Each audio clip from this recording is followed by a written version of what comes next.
एक दिन जो कभी नहीं भुलाया जा सकेगा। एक शाम जो इतिहास बन गई।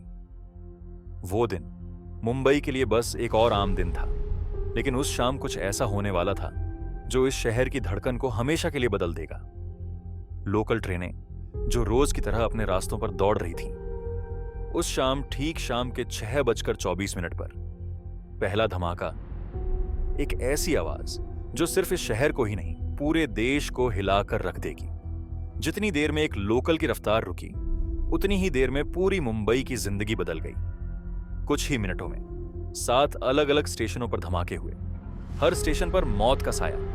यह सिर्फ एक हमला नहीं था, यह एक संदेश था, एक डरावना संदेश जो कह रहा था कि हम सभी हर वक्त, हर रास्ते पर, कहीं भी, कभी भी असुरक्षित हो सकते हैं। क्या था इस हादसे के पीछे का राज?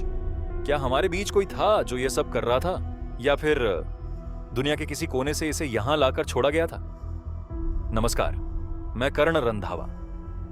आज हम जानेंगे उस दिन की असली कहानी जो आपने शायद कभी नहीं सुनी। वो सच्चाई जो कभी पूरी तरह से सामने नहीं आई। 11 जुलाई 2006 वो दिन था जब मुंबई को एक बड़े आतंकी हमले का सामना करना पड़ा। दोपहर का वक्त था। लाखों लोग अपनी अपनी नौकरियों से लौट रहे थे जब अचानक मुंबई की लोकल ट्रेनों में एक के बाद एक साथ बड़े धमाके हुए। ये धमाके इतने जोरदार थे कि सैकड़ों लोग मौके पर ही मारे गए और हजारों घायल हो गए। आज हम इस हमले की पूरी कहानी जानेंगे। कैसे यह हमला हुआ, इसके पीछे कौन था, और मुंबई ने इसके बाद क्या किया। मुंबई की लोकल ट्रेन, इस शहर की धड़कन, इसकी लाइफलाइन। हर दिन लगभग 70 लाख लोग इन ट्रेनों से सफर करते हैं।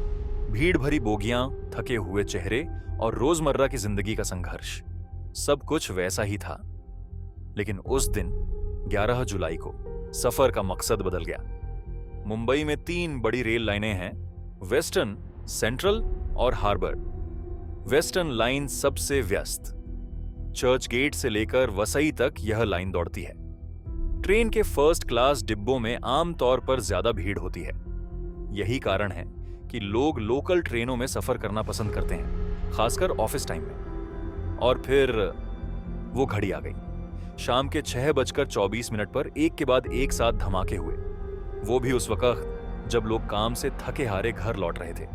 धमाका सबसे पहले माथुंगा रोड स्टेशन पर हुआ, फिर बांद्रा, खार रोड, जोगेश्वरी और अन्य स्टेशनों पर। धमाके इतने जोरदार थे कि कई लोग वहीं ढेर हो गए। बाकियों को तुरंत अस्पताल पहुंचाया गया। जैसे ही धमाके हुए, पूरा शहर डर से कांप उठा। ट्रेन में फंसे लोग खुद बाहर निकलने की कोशिश कर रहे थे। सड़कें चीखों से भर गई थीं। टैक्सी और रिक्शा ड्राइवर मदद करने को दौड़ पड़े। पुलिस, एम्बुलेंस और एनडीआरएफ ने तुरंत राहत कार्य शुरू कर दिया। ये धमाके साधारण नहीं थे, ये पूरी प्लानिंग के साथ किए गए थे। जहां सबसे ज्यादा भीड़ होती है, फर्स्ट क्लास कंपार्टमेंट में, वहां प्रेशर कुकर बम लगाए गए थे। इन बमों में इस्तेमाल हुआ था आरडीएक्स और अमोनियम नाइट्रेट। सभी में टाइमर सेट थे ताकि सारे धमाके एक ही वक्त में हों। इससे ये साफ हो गया कि हमला अचानक नहीं, बल्कि एक गहरी सोच समझकर बनाई गई साजिश थी। धमाके के बाद पूरा शहर थम गया। रेलवे स्टेशन बंद, मोबाइल नेटवर्क ठप, चारों ओर डर ही डर। लेकिन इस अंधेरे में भी कुछ लोग रोशनी बनकर सामने आए। कई यात्रियों ने घायलों को अपनी गोद में उठाकर हॉस्पिटल पहुंचाया। डॉक्टर्स बिना रुके इलाज में जुट गए, और आम लोग खून देकर, खाना बांटकर इंसानियत की मिसाल बन गए।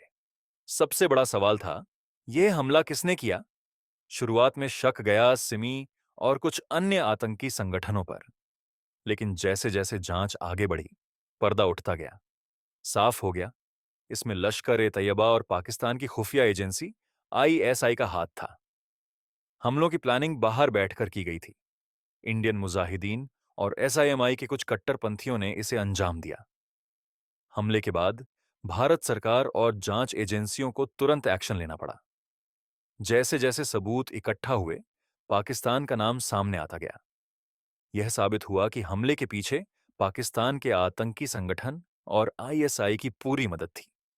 आतंकियों को ट्रेनिंग, हथियार और पैसे पाकिस्तान से मिले। इनका मकसद था भारत की आत्मा को तोड़ना। बम कहां से आए, कैसे आए, किसने रखे, सब कुछ प्लानिंग से हुआ था। जांच एजेंसियों ने इंडियन मुजाहिदीन और सिमी से जुड़े आतंकियों को पकड़ा, लेकिन सवाल बाकी था, क्या सिर्फ यही लोग जिम्मेदार थे या इससे भी बड़ी साजिश चल रही थी? जांच के दौरान पता चला कि यह हमला सिर्फ लश्कर ए तैयबा और इंडियन मुजाहिदीन का ही काम नहीं था, बल्कि यह साजिश एक बड़ी नेटवर्क का हिस्सा थी। यह नेटवर्क पाकिस्तान से लेकर भारत तक फैला हुआ था। और एक बात तो साफ थी, आतंकवादी सिर्फ भारत में ही नहीं, बल्कि पाकिस्तान और दूसरे देशों में भी अपनी जड़ें फैला रहे थे। इससे साफ था कि पाकिस्तान द्वारा तैयार किए गए आतंकी हमले की यह साजिश केवल भारत तक सीमित नहीं थी, बल्कि पाकिस्तान के आतंकवादी संगठनों का उद्देश्य पूरी दुनिया में आतंक फैलाना था। हमले के बाद सरकार ने और सुरक्षा एजेंसियों ने कई बड़े कदम उठाए। सबसे पहले रेलवे स्टेशनों और ट्रेनों में सुरक्षा को बढ़ाया गया। ट्रेन के अंदर मेटल डिटेक्टर लगाए गए ताकि हर यात्री की जांच हो सके। सीवीसी कैमरे स्टेशनों और ट्रेनों में इंस्टॉल किए गए।